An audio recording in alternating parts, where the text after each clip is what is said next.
All right. 44. You want to do it or shall I? Yeah, welcome everyone to the Ralph Lauren house. I'm Jeff Carvalho from Culture Club, and I'm joined on stage by my very long co-host. Very long in terms of time bandwidth. What? He's tall.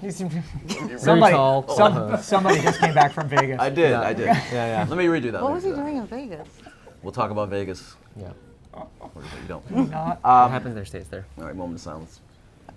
What? Welcome. We'll be here 2 hours. Hold on. Get your Welcome. Ruba.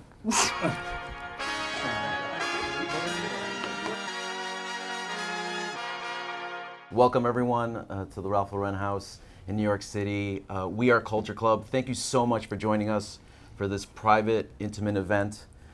This is the first time that we have done a live Culture Club where we've actually all sat in the same room. I think the three of you guys at one point Many were live together. shows, but live in person. I think this is the first one, right? Yes, that's right. G and I did one with Matsaki That's right. at Paratan in the pandemic, and we had to sit 25 feet away from each other. So this is is much nicer. Yeah, it's great to be here. I'm really excited to be here because first of all, I live in Miami, so I'm the expat kind of joining my good friends here. And for those that are not familiar with Culture Club, we really started as a show amongst four friends, and this was during the pandemic. And I remember calling Ruba up and saying, "Hey, look, we got to talk about what's happening on the streets in New York City during George Floyd. If you remember, there was a lot of artists taking over boarded up Lower East Side and downtown spaces. And Ruba and I started a conversation around that, and of course invited Gian and Ben to join us. And we've been doing it now for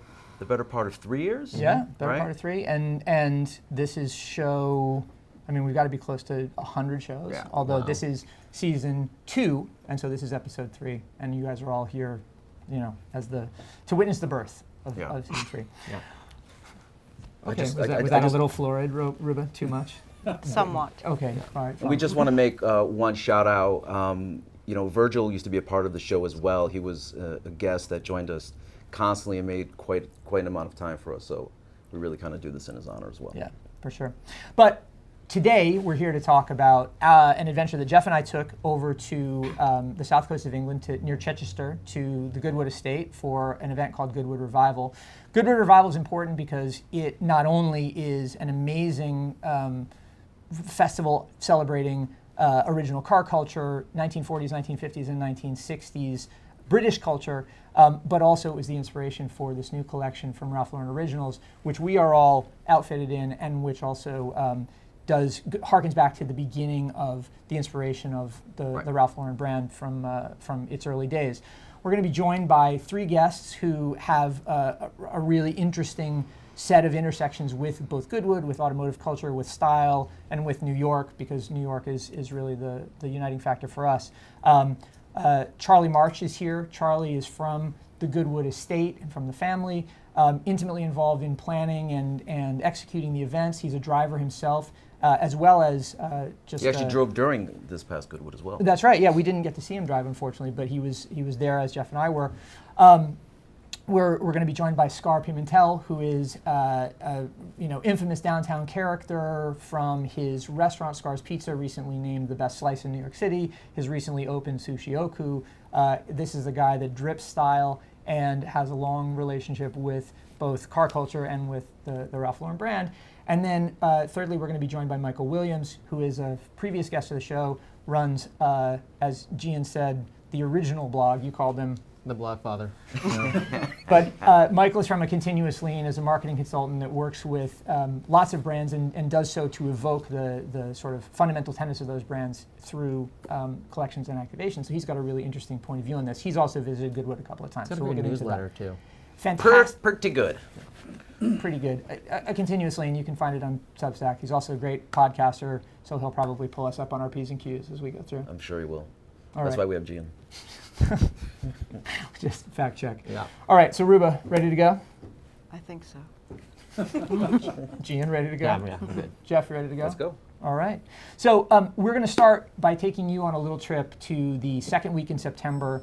Jeff and I had the good fortune of being able to travel over to England first to London and then down to the Goodwood Estate near Chichester. On this screen here, which those in the audience will have to really crane their eyes at. It's not so bad. No, I'm sorry. I meant the video audience, who will have to pinch their screens and Sure. look more closely. But these are photos that we took, photos and videos that we took during the time that we were at Goodwood.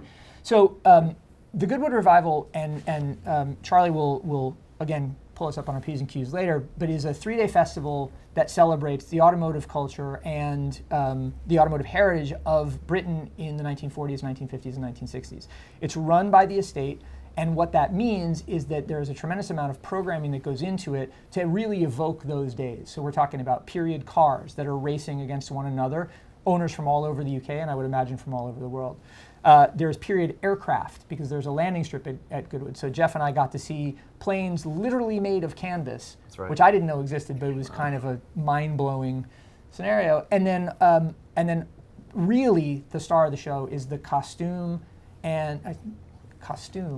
The dressings, the garbs. the garms Yeah. of all of the attendees of The Goodwood. fits. My wife is British, and I know how the Brits throw themselves into occasions like that, but I had never seen anything like it. Yeah. It was like, well, I've been saying it was like British Halloween.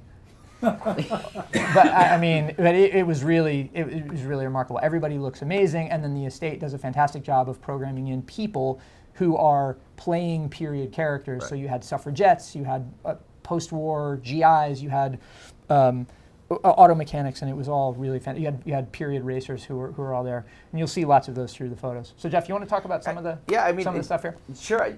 I would say too, as a fan of just vintage, it's probably one of the, I don't want to say best kept secrets, because it's not a secret, but it's certainly a place to go and really experience just quite a tremendous amount of everything from vehicles to clothing. But yeah, these are some of the cars that were in the stable. Is that what you guys call them? The paddock, I The believe. paddock. Sorry. Wow, that was so wrong. The stable, wasn't it? I mean, At one point. we're But all in the home of the pony. We're going to be making some equestrian references. But being able to walk through these vehicles and check them out is actually something quite special. And bringing them all together is one thing. These cars look What I nuts. found super cool, and of course I have to shoot some emblems.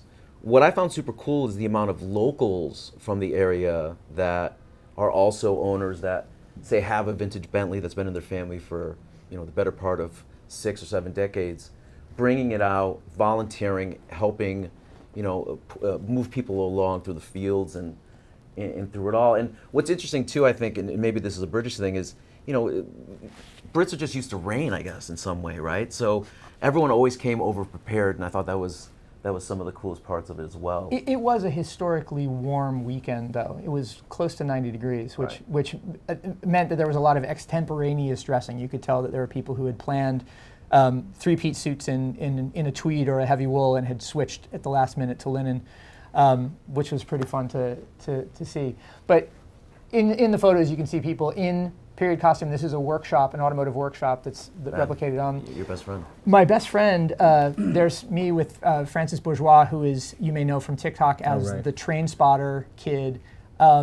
He is known for following trains around and counting trains, literally, or accounting for trains. Coming to tears. And coming to tears for trains. Coming to tears in a really bizarre, wide fisheye type thing. But the funny thing was, I am a fan of his on TikTok, and I went over and I said, "What's your connection to automotive culture?" And he said, "Oh, I was a car guy before I was a train guy." Yeah. Wow. Actually, I think he worked at Rolls Royce. Yeah, he was an engineer at Rolls Royce, which is just over the hill from Goodwood, and it was really funny to talk to him about that. The other thing that's amazing about the weekend is that it's done in a way where the period is really evoked through signage, through theme. Sure. And so as you're walking around, you're seeing, for instance, circus posters that are from the 1960s. You're seeing motorcycle gangs. Those guys were the coolest, by the way. Wow. The Hornets, they were calling themselves, I think. The Hornets were pretty cool. But in any case, it was just an amazing immersion. And the great thing for us was that as guests of Ralph Lauren, we were there right at race control, right at the side of the track itself. We saw all of the cars line up in the grids as they took off to run. We saw them take their practice laps, and then we saw them take off and race. We also saw them break down. We saw them crash. We saw tears of agony. We saw tears of joy. Thankfully, we didn't see anybody get hurt or any sort of seriousness about that. But the the level of obsession that we saw with these owners and with their cars and with the idea of doing this exactly as it would have been done 60, 70, 80 years ago was really remarkable. Yeah, we're in an age where everything's really disposable, right? Like we don't hold on to things the way we used to, but there's certainly something about the clothes that we wear that are quite special to us, as well as these vehicles, and I think it really spoke to it. So while these cars may have broken down and there was a lot of mending on clothing, it really speaks to the fact that they should still be here. We should still celebrate them. As my kids get older, I think a lot about that. Like, what kind of experiences can I give them that allow them to see what came from the past? That was one thing that was really remarkable too, and we'll talk about this with Charlie. But the idea that this is it's a family occasion too. Growing up in tertiary city, Syracuse, New York, I went to the Great New York State Fair as the family outing and as the way to interact with local output and local culture. But you can tell that people come from all over England to be part of Goodwood and to bring kids, to bring parents, to bring grandparents, and all get together and experience it collectively. How do the Syracuse State Fair fits compare to what you guys saw at Goodwood? Guys, Syracuse State Fair fits are torched. The butter sculptures are better, but the fits are not nearly as good. It's probably like Wayne County, Pennsylvania as well. Anybody here from Wayne County, Pennsylvania? No. What a great fair they have as well. They have a fantastic. Wayne County does have a fantastic fair. Big shout out to the Wayne County Fair, guys. Put that on your cultural calendar. Second week of August every year. And Ben and I will both be up there. You guys will be making butter sculptures. Yeah. That one we make. I make what are they called, funnel cakes? Oh, but yeah. it's a whole. That's my other sideline. Speaking of that though, Gian and Ruba, you guys are our creatives within Culture Club, and I think one of the things that Very you generous guys. term, Ben. Thank you. Well, I mean, it's That's sincere. true. It's a term of affection. Jeez, For wow. me, not for Ruba. He's a legend. Well, you guys are another both story. legends. Whatever. Keep talking. All right, fine. So the thing I wanted to ask you though was like you guys are both responsible for in your day-to-day jobs outside of the pod. You guys are responsible for translating creative inspiration into contemporary expression, and that could be inspiration from a week ago, a century ago. It could be from across the planet, or it could be from sort of underfoot. When you guys look at these photos and you just think about what you've heard about Goodwood, what comes to mind in terms of the things that strike you as most sort of central or salient or interesting or whatever the case may be? Me first? Yeah, please. Well, I come at it from a design perspective, right? Everything is design for me, and good design is the epitome of everything, right? So obviously, I'm a big car fan. Scarr knows this, but I'm a big fan of European cars. Sorry, America, you just don't know how to make a car. People at Wayne County Fair probably have to say about that. But. And so for me, the fact, what you guys were talking about that I think is really interesting and really important and actually very much, very prescient, I think, in terms of what's going to happen in the future is repair and restore. And that's a very European perspective. Like, people don't throw things away. It's not a disposable culture. Obsolescence is not, things like you just said, that they've had cars for 6 decades, right. And those cars are repaired and fixed and loved, and I think it's the same on every level, whether that's architecture or vehicles or clothing or shoes. I mean, the craft is a really important thing, and I think that's what I see there. I see a craft. I see a love of craft and a love of heritage and a love of history, and I think that's actually really important, and I think it's going to become even more and more important. Do you think that's lost more and more? I don't think it's lost. I mean, I was just reading something about California is good, the right to repair. Right. Like, there's this new movement to right to repair, which sounds really crazy and odd to me, but I mean, it's about time. Right. For those not familiar, you actually did not have a right in some states to open up any electronic device to, say, change a battery, which is why, like, for instance, when you go to a third party to make a change, you likely void the warranty of your device. Yeah. So now I think things are going to change, because I just think we can't keep throwing stuff away. And we've kind of moved on from the post-war era where you needed to make a lot of things for a lot of people and then get rid of it and then make more things. Right. I just think that this is actually the antithesis of that. That's what I see. How about you, Gian? Anything that jumps off screen at you? Yeah, I mean, for me, I think it's just the importance of seeing everything in this context, like the juxtaposition of vintage, new. I love the idea of like the enthusiasts, right? I'm a big fan of any sort of enthusiast. Like, and every time I travel, like whether it's to a big event like this or something like F1, it's always just like the people who are really psyched to go. What are they excited to put on, right? And to me, it's like when you see it in this context. It's like, oh, if I hear like I'm going to London, I'm like, oh great, I'm gonna get some tweeds, etc. You're gonna sort of get that sort of heritage menswear. I think biscuits. Thing. Well, Glen Cloud's having one right now because of the king. So, yeah, for me, it's just like I love the idea of like returning fits to their natural homes, right? So amazing. it's sort of just like the fit boomerang. yeah, type thing? exactly. All right, it's I like you're that. wearing and like it's an like original context, and so to see it really in action at Goodwood's amazing. Yeah, that's amazing. Cool. Well, so an appropriate time then to bring to the stage our first guest, Charlie March. Charlie is from Goodwood. Please come and join us, Charlie. Welcome, Charlie, to the stage. Thank you. Hi. So Charlie, his most respectful title would be the Earl of March and Kinrara. He is part of the Goodwood Estate family and will, at some point in the future, take over operations. But in the meantime, is involved in the day-to-day programming. Is involved in what I would refer to as the family firm. But maybe that's not exactly right. But who knows? Anyway, Charlie, welcome to the stage. Thanks so much for having me, guys. I'm glad you guys made it all the way over to England as well. I mean, it was a beautiful trip. It was really fun, and to have it be warm in England was also a very pleasant surprise. Yeah, exactly. You need to get closer to me. So Charlie, I wonder if you wouldn't mind just give us the let's call it the 30,000-foot view of the way that you see what Goodwood Estate does generally and how the Goodwood Revival fits into it. Yeah. Please. So the estate's been around for a long time. It's 350 years old. My family have been there since the start, and it's kind of become this quintessence of English sporting heritage. So we do car racing, horse racing, flying, shooting, golf. We have the first cricket pitch in the world. The rules of cricket are in our archives. So it's kind of this amazing history. The first ever hunt was held there, way back in the 1750s. So it's got this amazing history, and my dad's done an amazing job of kind of commercializing a lot of that. Authentic heritage in a way that's brought a whole new audience to the estate. And the revival specifically, I think, is the best example of us storytelling and creating that narrative around history. And the track itself has an amazing story because my great-grandfather was a car salesman and loved planes. And so he built the aerodrome at home and used to fly his plane and do pub crawls down the coast of Western Europe before that was illegal. That's amazing. And then during the Second World War and the Battle of Britain, it became a Spitfire base. And the trucks that looked after the Spitfires created a track around the aerodrome, and that's what became the motor racing track. Oh wow! And that's why the racing really started fantastic. in 1946. Fantastic. Cool. We had the good fortune of being able to take a hot lap around the track in a 1963 Jaguar, which was a replica of a car driven by a famous British racing driver whose name escapes me at the moment.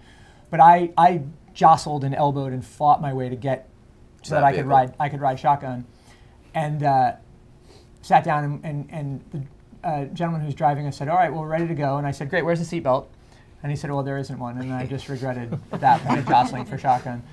So we had a really fun whip around, but it was great. So the aerodrome means a place where airplanes are flown or collected, etc. Are your family airplane collectors as well as car collectors? My great-grandfather was very into his planes, but not so much anymore. There are still planes that live there, and people can keep their planes there. And we have a couple of Spitfires and stuff, which are pretty spectacular if you're like out in the morning walking the dogs and suddenly two Spitfires come over in formation and there's Merlin engines over the top of your head. It's very cool. That's got to be amazing. And just to sort of give the full picture of Goodwood, the revival, which happens in the second week of September every year? Yeah, roughly.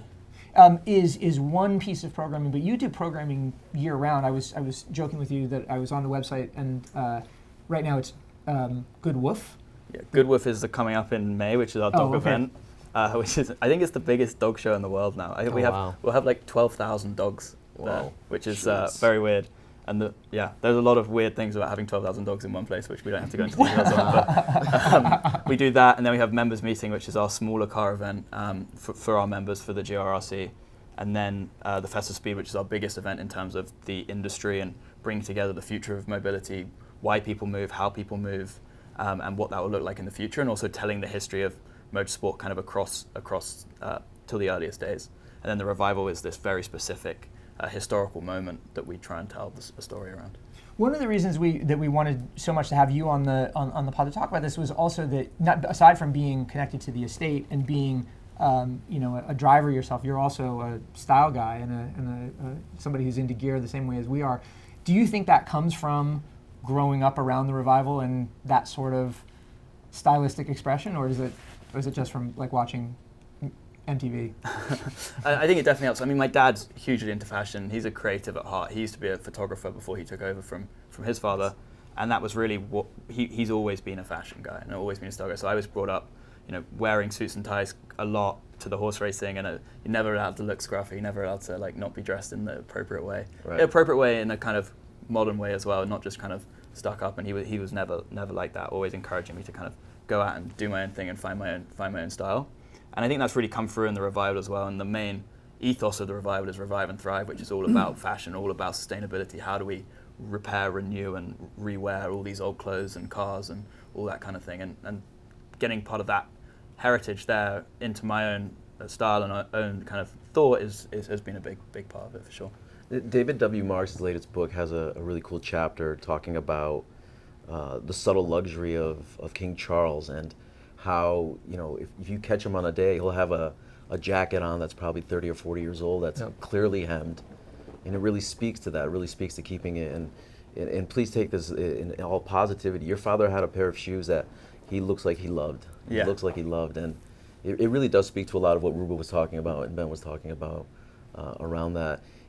Goodwood itself and sort of the property, explain to people exactly where it is on the island, and its importance as well as being that base, because it is a bit out of the way in some sense, say from London, but once you get there, the grandness of it is incredible. Yeah, it's about 60 miles south of London, so if you just go directly to the south coast, that's roughly where we are.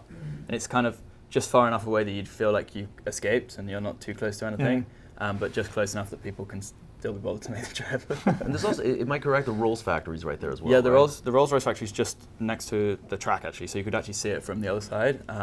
We leased some land to them in the mid-90s, and now every Rolls-Royce in the world has been built there since then. Wow, so that's amazing. Any car that you see here on the street, I mean, until the early 2000s, on the threshold of the car doors, it would say Rolls-Royce and then Goodwood underneath. No way, cool. And I think they realized they were giving us quite a lot of free marketing, so that disappeared. Oh. It's funny though, because I guess I found it humorous.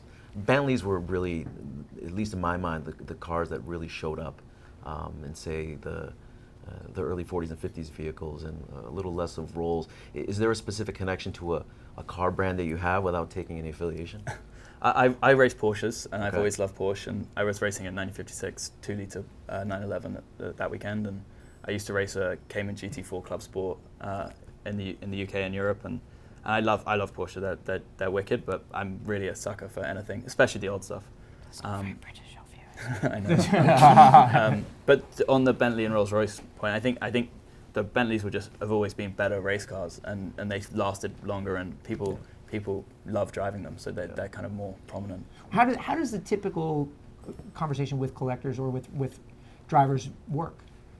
I think we're in a really fortunate position where drivers and collectors really want to have their cars come down to Goodwood and to participate in the events we do. Particularly the Revival. We don't pay anyone to come. We don't do anything like that. We send out a letter at the beginning of the year saying you're invited to race in this race with this car. If you'd like to enter, you can. And there's no entry forms. You can't just turn up and race. You have to be invited, and we kind of control and manage the invite list like that. And people are really excited to come. And people actually go to the auctions and try and buy cars that have raced at Goodwood before. So back in the day, if you won at Monaco or something and you were selling your car now, it's worth a lot more because it won at Monaco.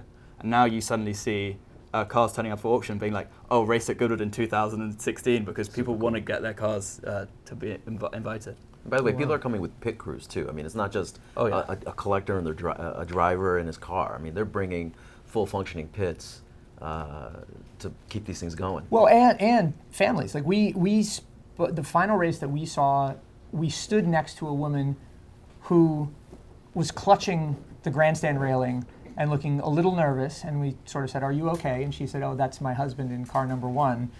And he does this to me every year, and I just hope he comes off the track. Okay, one thing that we talked about was the idea of it being a family thing, not just for your family, obviously, but for families generally speaking. Like, how do you see that come to life?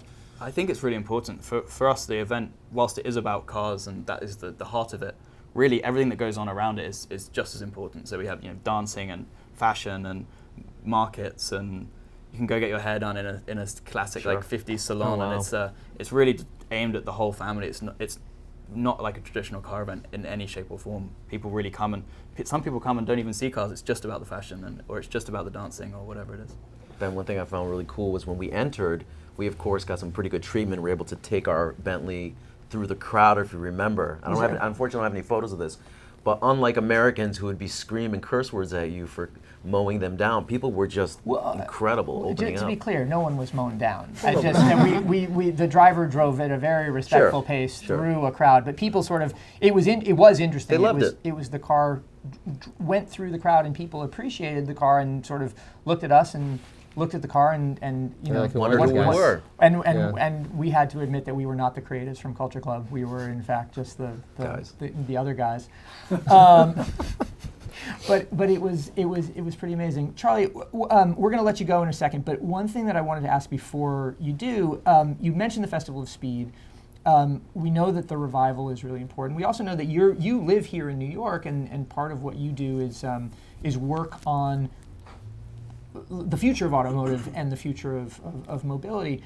Talk to us a little bit about what the future of Goodwood looks like, because we're, to have a concern that is 350 years old must be an amazing honor. It also must be an amazing, burden, and I say that in the best possible way, to think about, like, how do I continue the success and continue moving forward? Yeah, it's a really exciting challenge, and I'm very fortunate in the sense I will go back to an estate, hopefully, that's a great business, and it's a great commercial operation, and my dad's done a really entrepreneurial job in bringing together these disparate sports and creating something that kind of functions as a whole.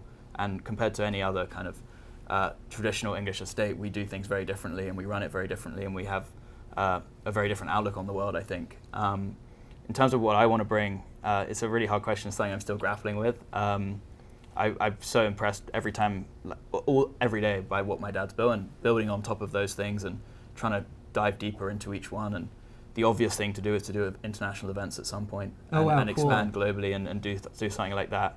I work in venture capital and run a venture fund, so for me, bringing some sort of like financial instrument to the convening power of Goodwood is interesting, but not potentially so cool for this conversation. Well, there's nothing more than we like than the business and the inner workings of companies. So we'll save that for next time. But Charlie, thank you so much for being here. It's such a pleasure. Thank you for having me. Thanks, Charlie. Thanks.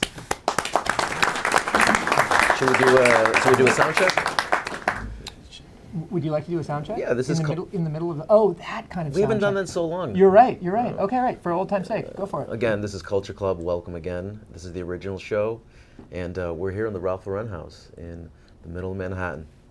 Fantastic. We want to welcome now Scarr Pimentel to the stage. Scarr is, as I said, an inveterate New Yorker, a downtown icon, a restaurateur, a drip god, and Sit next just to me. generally a friend of the otherwise you're not family. in So frame. welcome So you to gotta sit here. welcome to the stage.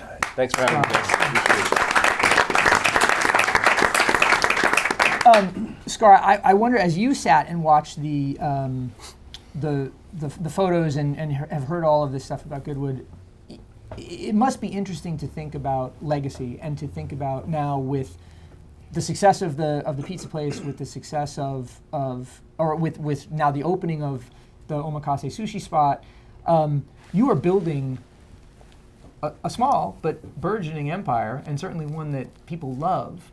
How do you think about, like, Goodwood in terms of how you want to build towards the future? I mean, sorry, I realize that's a kind of a weighty question, but I'm asking you to put your 300-year plan out. I mean, I'd love to race on that track for starters at some point. We know a guy. But in all seriousness, I don't know. I'm just trying to do something that's inclusive in terms of, pizza's inclusive, right? So I'm just, Sure. I don't know, that's something I love to do. I love being around people. I love A lot. I don't know. A lot. I don't really know how to answer the question. All right, fine.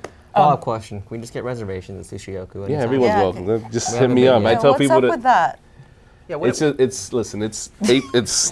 it's really small. It's only 8 people. I leave everything to the chef. He's my partner, and people think I'm like, I don't do any. Literally, he's the one that makes all the calls. We don't do anything. Me and my partner. We have a third partner named Ryan, and we allow. I don't really get involved in any of that. I just provide the space. Right. People need a reservation. They hit me up. I give them the reservation. Well, for people who don't know, the old Scarr's is now Sushi Oku. But what made sense for it to be like a sushi spot after being such an iconic pizza spot? The way it came to be was really simple. I just got back from a trip last year from in Tokyo. Ryan hits me up and he's like, "Hey, listen." So Ryan, for backstory, he's been doing this for a while with Nakazawa, and then him and Nakazawa stopped doing it together, doing pop-ups in Aspen and stuff. So then he was like, "Listen, Kai is a friend of Nakazawa, who's also he's an amazing sushi chef. Right. Why don't you come to our pop-up?" And I was like, "Yeah, sure, okay." So I probably was back from Tokyo about 2 or 3 days. Went to the dinner, had the dinner, was literally like blown away by it. I was like, "This is actually really good, Yeah. Ryan." And he goes, "What do you think of?" Because he knew I was moving across the street.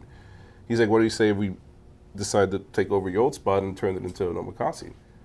And I was like, "Well, I don't know about that," but because I had a different business plan at that point.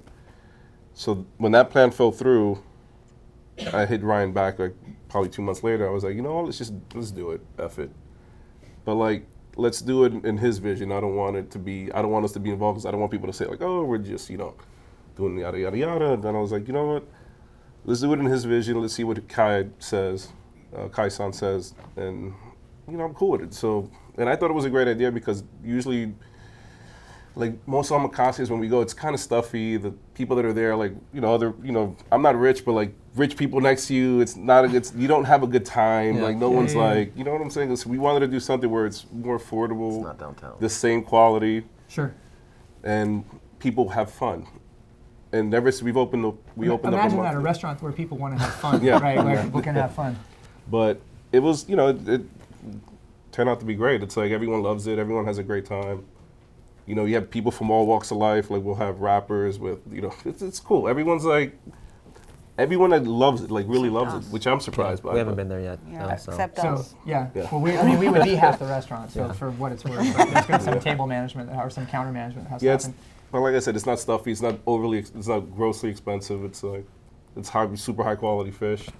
17 courses. It's not, I'm trying to sell everyone on it, but I mean- but it's like, Yeah. but everyone has a good time. So, which is what matters to me. 100%. Speaking of what matters to you, the reason we asked you to join us was because, aside from being a restaurateur and a friend, you also are a car guy. And Correct.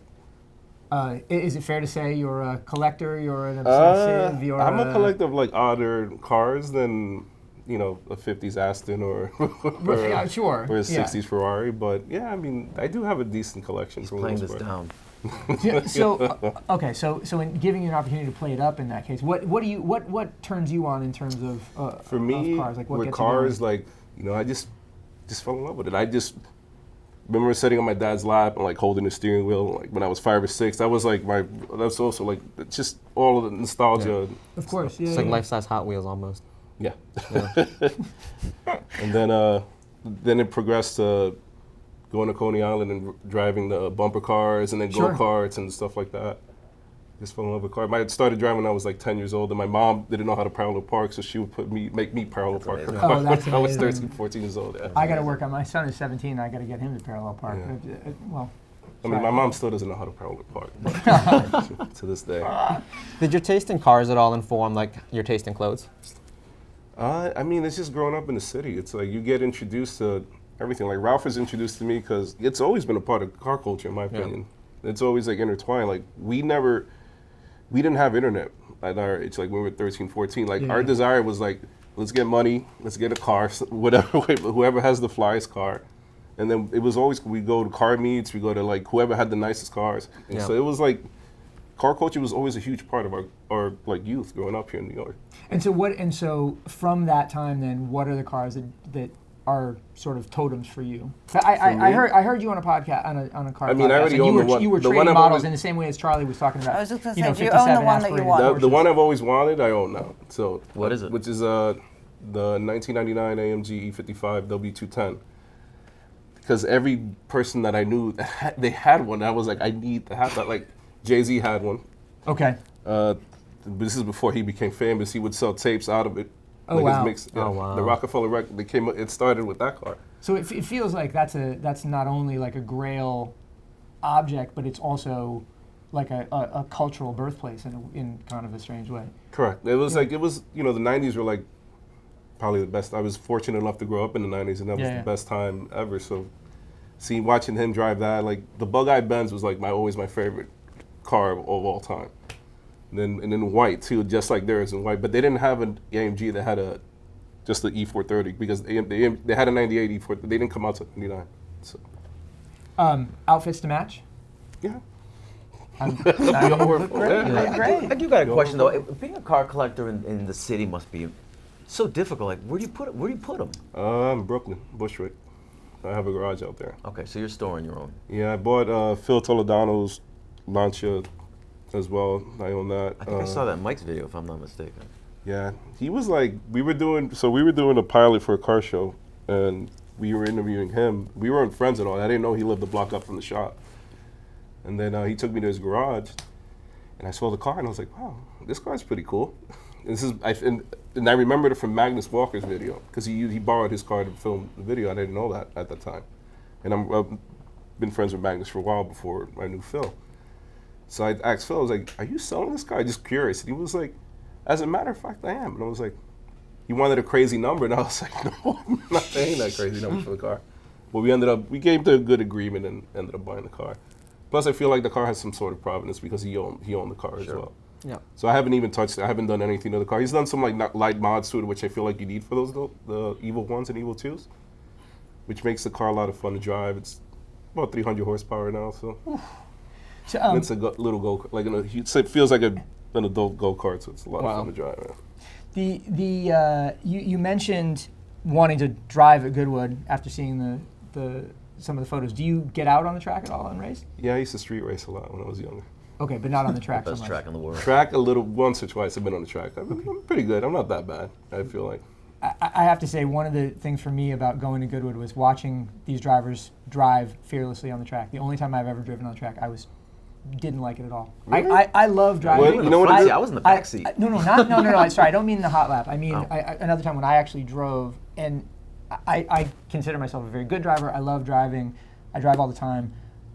I did not like that at all. It put a pressure on me to like Even if you have any for speed. to test the car in a way, or to push the car to its limits that I didn't feel comfortable with at all. Really? So I admire people that can do that. Yeah, it's I hit a wall on 90. I spun out because, Whoa. true story, I had an Acura Integra that was modded in Miami. I was living there for like a year or two.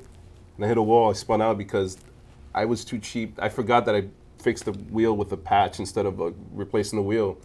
And I was racing some guy, and I totally forgot, and I just spun out and hit a wall going 90. The tire blew out, and I just hit a wall. But I was never scared. I mean, it was my I guess first once you hit once. Yeah, once you hit once, maybe, right? you'll be fine after. You'll get over it. Cure myself of my. Yeah. But that was the first and only time I've ever actually crashed. But it technically was my fault. But yeah, I mean, I hear a lot of people that are passengers don't like it because they don't like the movements. But being a driver, I just love it. It's just, you feel like one with the car. Yeah. If it's, it sounds corny, but it's true. There's Zen. Yeah. And I feel like peace too, because it's like when you're stressed out with work and stuff, I just take one of the cars out and I just drive around, and but I go late at night where I don't like swimming, what they call the new technique where they just white line, which isn't cool, but I just go late at night when there's nobody around and I Right. just drive around. Ruba, Yes. one of the things that I think Scarr does really well is translate the energy of the street and the inclusivity of the street level into his restaurants. How do we translate the feeling of obsession around a subject like cars or fashion or whatever the case may be? What do you mean by translate, though? Well, maybe I'm asking the wrong question. Oh. What should I say? Well, I don't know. What I'm getting at is it's so fascinating in this discussion to think about the sort of moment of origin that springs forth as culture, as object, as behavior, as community, and so I'm just. Doesn't it all come down? I mean, I said this earlier, but that's also my obsession. If you want to talk about obsessions, I'm very obsessed with design, which is why I have somewhat of an obsession with cars. I don't care so much about what's going on the inside of the car, but I really care about what's going on in the outside of the car. Right. Okay. And I'm very, the car designers like Pininfarina who changed the car industry to this day. I think that kind of obsession is really, when I say I don't care about, I mean, obviously, if a car is fast, it's much nicer.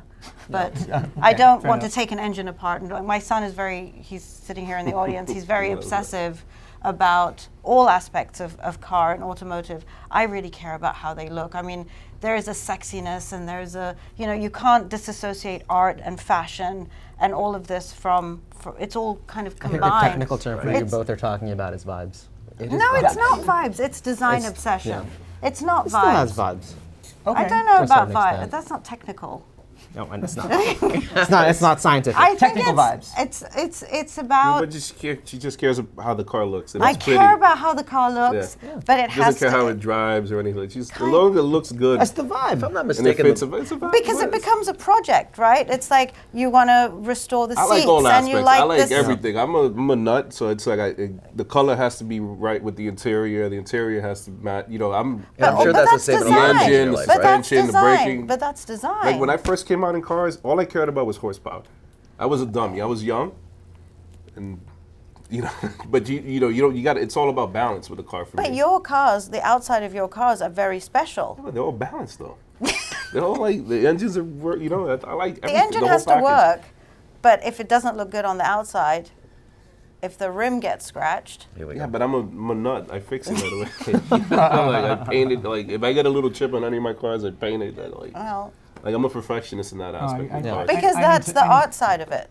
Yeah. Which is, by the way, ties back to what you do for a living, which is feeding people, which is also an art. Making the best pizza in New York is an art. Because I'm a perfectionist. It's like I never knew that about myself until recently, that I am kind of a perfectionist, and it drives my wife crazy. But it's like, I want it to look great. I want to have a car where, like, I drive my car, the car I bought from Phil. I don't touch it. I think it's perfect. So I just drive it around and people go fucking bananas over it. Sure. Excuse my language. And by the way, you can do that. It's all right. It's okay. You also take that to everything else, though. So it's not just cars. It's everything you do. And I think to Rupa's point, art is incredibly important. Yeah. And we all have an eye for something. And also there's sort of that like hidden eye that picks up on the vibes that Gian's talking about, right? Having a gut connection to the food you have, the work that you do, or the cars that you drive or the clothes that you wear. There's something there that, a lot of companies try to describe, and it's really hard. Yeah. And I think Gian's right. I'm sorry. It is vibes. It's vibes. I guess it's vibes. All right. All right. Well, Scarr, thanks for joining us. We really appreciate it. And I'm need some advice on fixing paint chips because I got a lot of those. Yeah. And we have a guy. And we have a guy. And then I do have one more question. Sure. Not related. Okay. Go. Gian? Because I was just thinking about, Ben started the question about Goodwood London and the connection with, I guess, what you've been doing. I mean, Scarr's, I went to a party last night there. You're able to get all sorts of heads together. And then we were talking about Sushi Oku, and Ruba was talking about your perfectionism, right? And it's like, where do these seemingly disparate things, whether it's cars, the best pizza in New York, and an omakase kind of have in common? And I feel like, to me, you're wearing Ralph right now too, and traditionally that's what the brand has done, right? He'll do like Kaihara Japanese denim, but he'll also do oilcloth or tweeds, but the way that people kind of mix it together is where like the sort of magic happens. Because I mean, you're wearing like that amazing vintage cap and that volleyball rugby today, so I'm just like, that relationship and mixing and matching kind of from different worlds. Yeah, I'm a little dressed more or less like what I used to dress right. in Polo like 20, 30 years ago in that aspect. So. It's an art. But yeah, it's I mean, vibe. It's a vibe. It's a vibe. It is a vibe. Yeah, I mean, I don't know, man. I just do the stuff and I'm just like, whatever. It just comes natural. And if it's something inside me, if it's something like even the design of our restaurants and stuff, like if it bothers me, I'm just like, I'm the type of person like don't even open. Like it's just until we get this done and fixed, or like and it's annoying, but whatever. It is what it is. Some people hate it, some people like it. So. Well, we like it. And for those on the pod, we love it. Where can they find Scarrs? We're at 35 Orchard Street, New York, and Sushi Oku's 22 in the old spot, 22 Orchard Street, on the same street. Scarr, thank you so much, bud. Thank you. Scarr. Thanks for having me. Appreciate it.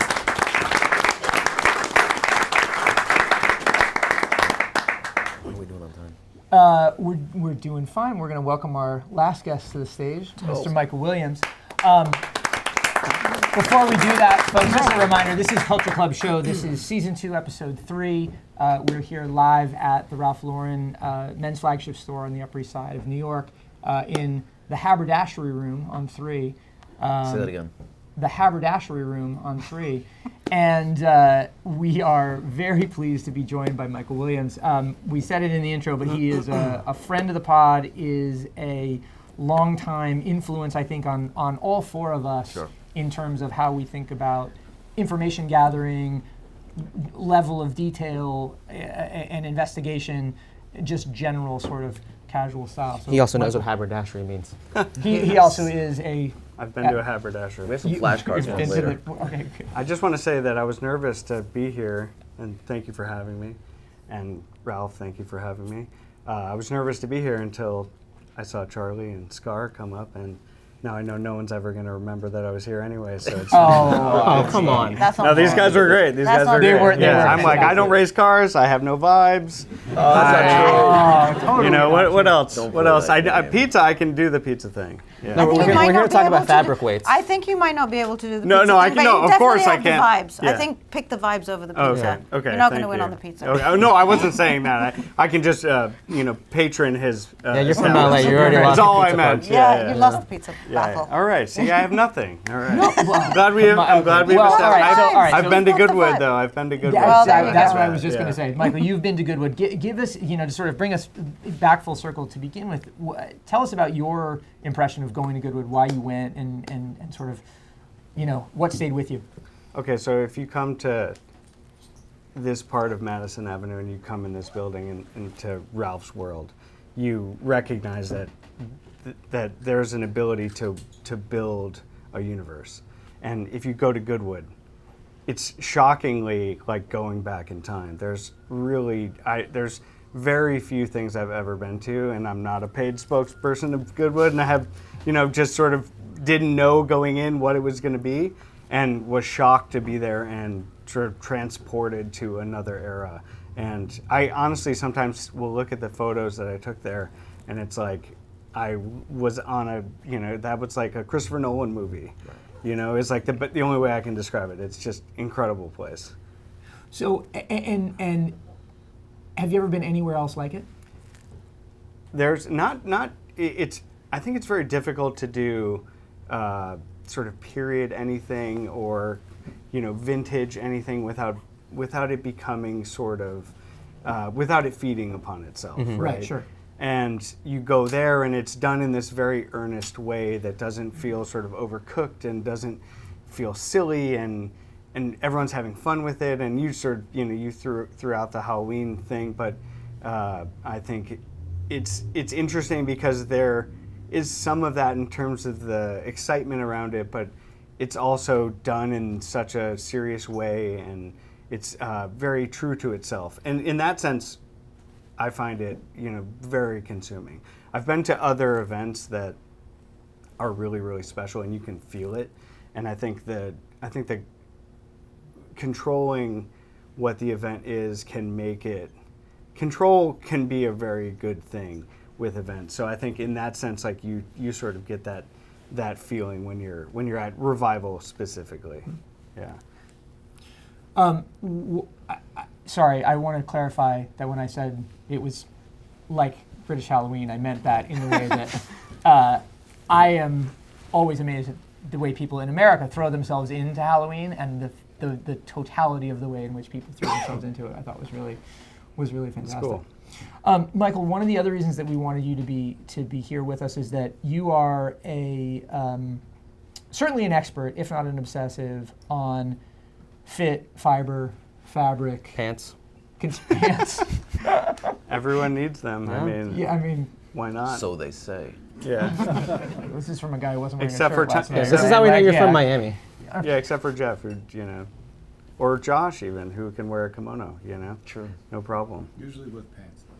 Josh, so for those that didn't hear, Josh Peskowitz, also a former guest of the show who's in our audience, said he does usually wear his kimono with pants. So, Yeah. I'll put that on the record. But one of the things I think has been fascinating to us also is the inspiration, and exactly as you talked about the sort of, vibes, to use Gian's and Ruba's word, the way that the vibes of Goodwood come out in this collection of Ralph Lauren originals that we've talked about. It's also they are made from textiles that are done in very special mills, driven by people who have the longest relationships with those mills. And I have never been to any of those places, and I'm interested to hear you sort of translate for us, like, how that vibe comes into the mill, comes out as textile, comes forward as a brand. I mean, give us, I know you're not inside, but give us a sort of an approximation. I mean, I think that when something is done for a long time, it starts to just gain a life of its own and sort of embody much more than just the simple thing that maybe it is a piece of cloth, or that's people's lives, that's generations of families, that's a region's escape from poverty. It's it's a ceremonial thing. It's everything in the world. And what my point of view, not to be too specific, but I really am curious about what goes into things and why things are the way they are. And a tweed will have, it'll be tied to an estate or a place or a people, and that's real. And it's, we may see it as something that connotates something else, but there's also maybe a history to things. And I actually I wrote a story for RL Mag a few years ago, and I went to Ireland and went to this mill in Donegal, and the family was just so lovely and welcoming, and they sort of walked me through the production process. And I really like being in places where things are made, and I find that fascinating. It's not just a commodity, it's like people's passion and their so much knowledge and ability. And so I went to this mill, and Ralph himself had worn this tweed jacket for 50 years, and he still wears it. And the fabric basically came from this mill. Yeah. And they took me upstairs into a room, and they're like, "Here's the archive." And I'm looking through this beautiful archive, and they're like, "This is just the Ralph archive. This isn't like the mill's archive, and everything good is in there." And and then you see, so that's sort of my take on tradition and understanding and respecting tradition, but also knowing it well enough to cast it aside and do something fun. That herringbone you're talking about, right? You're wearing a version of what that jacket became, Yeah. right? The RL 67 jacket Yeah. that came back for like the 50th anniversary. come on. Because you can tell by the throat latch. Heads know. Yeah. If it has a throat latch, it's the RL 67, and that was based on like the herringbone that you were just talking about. But I want to talk about storytelling, because it's like to say I grew up reading you, even though like I'm not that young anymore, but like you had such a good relationship about storytelling and clothing and the importance of that, and Ralph has done that, right? And it's like, Ralph has done a collection inspired by cars in the past, featuring his own cars. What makes this one special, I think, are the pieces, like the oilcloth jacket I'm wearing that has the asymmetrical sort of zip. So it's like part sort of vintage field jacket meets, like the Wild Ones kind of thing. Or the way that he'll take distressed items. I know, Ruba, you're like a fan of like the Burroughs pants, like the distressed chinos, things like that. I guess in that sort of balance between heritage, vintage, and authenticity, like what's that sauce to you that makes it not feel costumey, but it's also like, all right, like this is new, but it has the feeling of if I got like a vintage version in that sense. Yeah, I think I think it's, to many people, I mean, the good thing about fashion style, personal style, is that there's really no right or wrong way to do it, right? And that's, it's I could see the world one way, you could see the world one way, and it's not a zero-sum game. Like, this can all like coexist. I look at Ralph, I look at the Originals campaign, like all of that imagery, at Goodwood, it's like this is like this is like the thing you dream about, right? Yeah, like for sure. that's in your mind's eye, like that picture, those photos, and those scenes.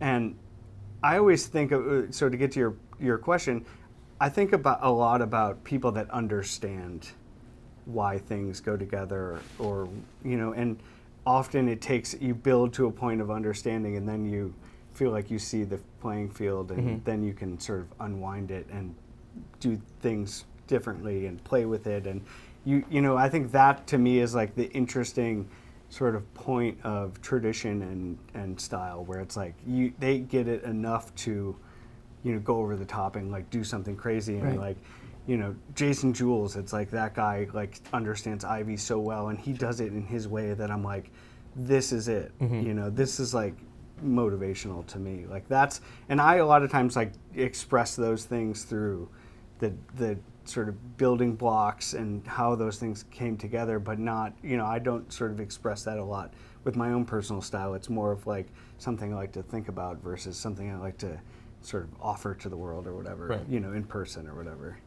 Michael, you've always been a champion of, again, the people behind the products that we wear, and certainly a champion of men dressing, which I think is something that was lost for a while, to be honest. And I think we're in a very good place now with that.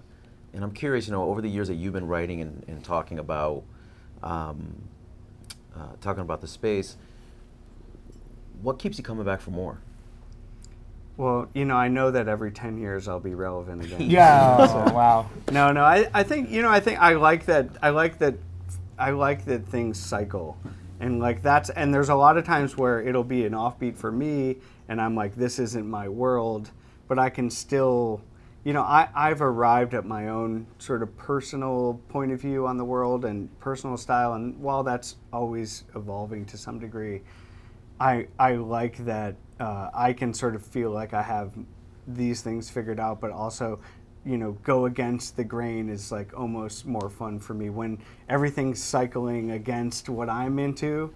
Like those are the moments that I find very intriguing, and I sort of am the person that like my style I think has remained very consistent, and it's different than other people that their style will evolve, and again, there's no right or wrong in that, but I like being sort of established in what I how I see myself and what I believe in. So I think that there's people like that. I mean, if you look at this collection of pieces that have been around for a long time, like good things like survive for a reason. Sure. Right? And that's like more than anything like why I like the game, right? You put in the 10,000 hours. Yeah. I don't know that maybe, yeah. I think it's like good to have in a world of like omnipresent everything. It's good Sure. to have a point of view, and I don't think I have the only point of view, but I have something very specific that some people can understand. Right, and it allows you to appreciate people, places, brands, organizations, whatever the case may be, is that have a point of view too. I very much like calling on Michael when I need a suggestion. Like if there's something I need to pick up, the same way I hit the three of you guys up on lists. On the group chat. Because I usually know it's good. Never mind. I was going to make a joke about a big social media platform and their weird eyewear. All right. Well, Michael, thank you for joining us. And Ruba Jean, anything else further that Should you I want to step ask down now, or do I? Hold on a second. Do I have No. to? You Should I trying to vacate leave? the First stage? of No. all, you're Wait a welcome on second. stage for You can I do stay. have a Take it question easy. for both Ruba and Michael to sort of send us off. Right? Michael, you raised a great point, and it also reminds me of like how Ruba thinks as well, where you both dress in a very particular manner, but yet you still remain open-minded. Like you can look at a brand or you can look at clothing and the way someone's dressing and think, that's not for me, but I really appreciate what they're doing, and then sometimes take inspiration from that. How do you sort of develop that mindset? Because a lot of very particular menswear guys can just be like, I don't get it. Like that looks ridiculous. But I like that sort of open-mindedness where it's like, oh, I might not do that, but maybe I'll take this pattern, or I'll go a little bit wider in the width of my trousers or something next time. Me first? I can go first if you like. I mean, for me, I think everybody is allowed to express themselves. Clothes are, going back to the art conversation, they're an art that you put on your body. Everybody has the right to express their own very specific point of view on what their art is. I also think that culture allows for different opinions. If we weren't allowed to have different opinions, then where would we be? And I think that that's really why it's okay to do whatever you want to do. To your point, it's not for me. Not all of it is for me. But there is, and we have to be open and have to appreciate other points of view, because at some point, I think, especially in terms of what I do in my job, I take things. I take things from places, I remix them, I cut them, I slice them, and then I send them out again. And if I wasn't open to what's happening outside of my own point of view, then I wouldn't be able to do my job properly. Yeah, I mean, I think that was very well said. I think you get a sense that fashion's very intuitive, right? I think there's a lot you can learn about maybe some of the, structure of it, but then a lot of it's like color and, it's just this thing that, I feel like in the fashion business, people say like they get it. And what does that mean, right? It's like they have that intuition of things. And I think like if you're cool, that intuition is operating at a very, very high level. And I think, for me, I personally, feel the gravity of cool people or people with charisma or people that have a very unique point of view on the world when it comes to style. Like, my friend Mark McNary is just one of those guys that I'm like, I'll never see the world the way he does. And he just comes up with these things in 2 seconds. And I'm like, I could be in a room forever and never do that. Right. And that to me is like the thing and very exciting. Well, I think that brings us to the end of the hour and to the end of the episode. Michael, thank you for joining us. Thanks, Michael. Thank you. Scarr, thank you for joining us. Thank you for having me. Charlie, thank you for joining us. Everybody from Ralph Lauren, thank you for having us and for providing us with the opportunity to have the experience. Thanks especially to everybody who joined us live here in the audience. We love you guys, and it's so great to see a bunch of familiar faces. And then thanks to everybody who's listening and watching on all the digital channels. We're going to now go downstairs and do a little festivizing. Oh man, I messed that one up. We're gonna have a festival. We're going to have a festival. Sorry, Jeffrey, you want to say something before we go? I just wanted to say thank you to everyone in the room. I know you did, but to Michael's point, you all are here because we're friends, and more importantly, because you have a perspective and a point of view that we very much respect. So I really do want to say thank you for you all joining us early to get this done here. And we'll give you a round of applause. All right. Thank you, everybody. This has been the Culture Club Show. Let's drink. Not you, you're not drinking. Yeah, it's not you. Oh, fine. Please drink. Jeez. Thank you, everyone. Thank This is you, peer everybody. pressure in real life. I know, right? Thank you, everybody. Thank you so much, bro. Excellent. Appreciate it, man. Nice to meet you. It's very nice to meet you. Thanks for I mean, I know you. You're fine. Likewise, very much That's fire. likewise. Yeah.